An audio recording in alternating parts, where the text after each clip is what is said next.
In class last week, we discussed preparing mocap data for Motion Builder. And in order to do that, what we have to do is we basically need to get a control rig onto our motion capture data. So for instance, if I grab the gremlin and put that character into Motion Builder, we see it has a control rig on it. The control rig is our intermediary that is what's being used to transfer motion capture data, manipulate motion capture data. Anything we want to do in Motion Builder, we have to have a control rig on that character.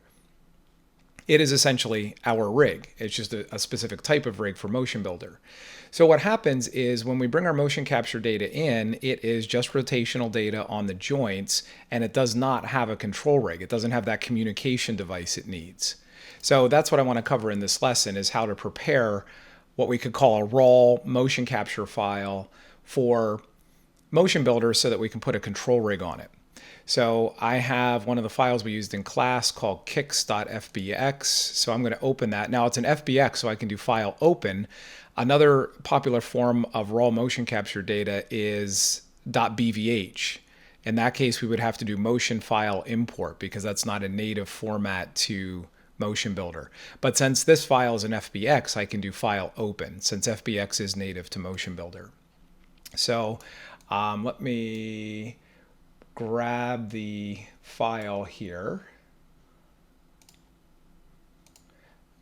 Now with this particular file, I have an information warning here about it being a legacy file. I'll just hit continue. When the open options come up here, we don't need to worry about most of these usually when we are importing motion capture data, so I'll just say open. And now I can see if I scrub the transport controls, we have some joints in there moving.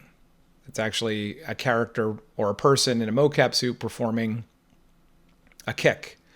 Now where this data comes from doesn't matter.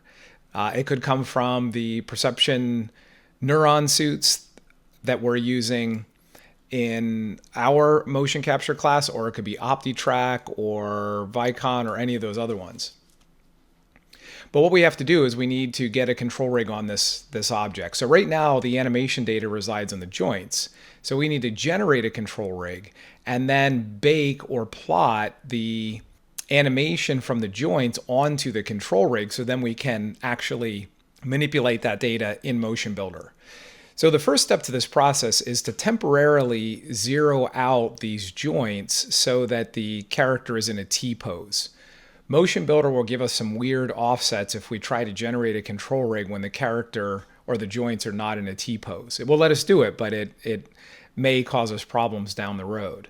Now, this one particular FBX that we're using here, that I've used in class, or that we used in class, I should say, last week, already has a characterization on it. We can see up here it says skeleton V75. So just to back this out a few steps so that it is truly what a raw mocap data would look like, or raw mocap file would look like when we import it in the Motion Builder, I'm going to come over here to the navigator, and under control rigs, I'm going to remove this control rig that for some reason was already attached to this motion capture file. This must have been developed using Motion Builder at some point, because again, this control rig is specific to Motion Builder. So I'm just going to right click on it and do delete, confirm.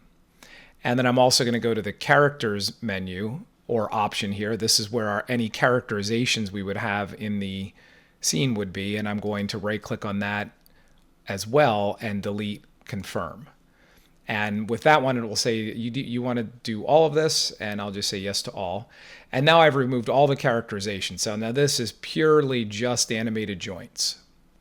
So now what I can do is put this into the T-pose.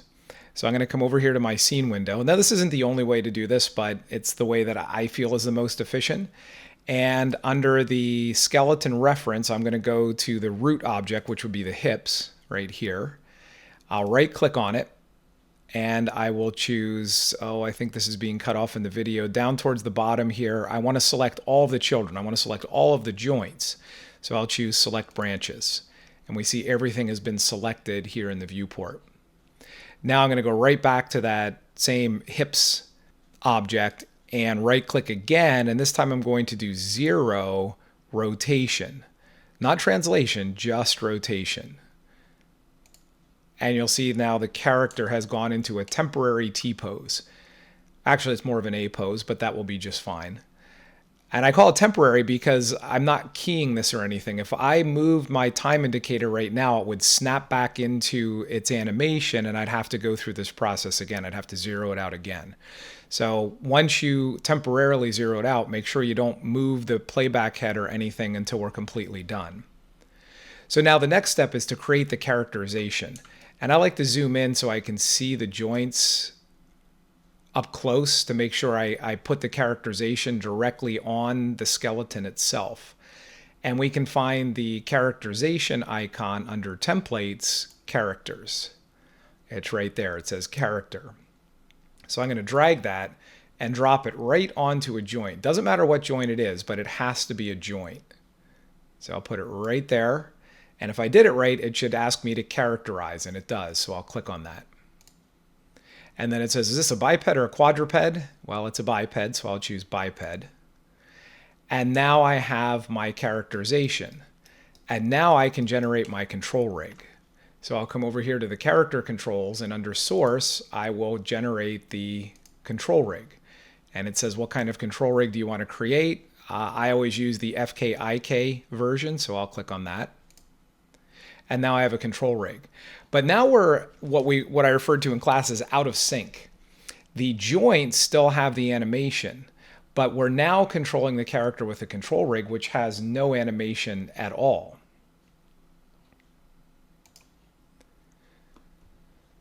So what we have to do is we have to get the animation off the joints and onto the control rig. And that's called the baking or plotting process. So in Motion Builder, to do that, I need to make sure that my source is the object that has the animation. So although I generated the control rig, I need to drop back to none as my source. None means the joints. So now I'm back to the animation on the joints. Now I can go to the blue menu here and choose Bake Plot to Control Rig. That will bake the animation from the joints onto the control rig. So I'll choose that. And now we see Motion Builder has automatically reactivated the control rig, and the control rig now has the animation that the joints have. So right now at this point, we're essentially synced up, I like to say, where the joints and the control rig have exactly the same animation on them. And now at this point, I can now do whatever I want with this file in Motion Builder. I can apply it to another character. I can add animation layers and continue to edit it. I can use a story window, whatever I want to do.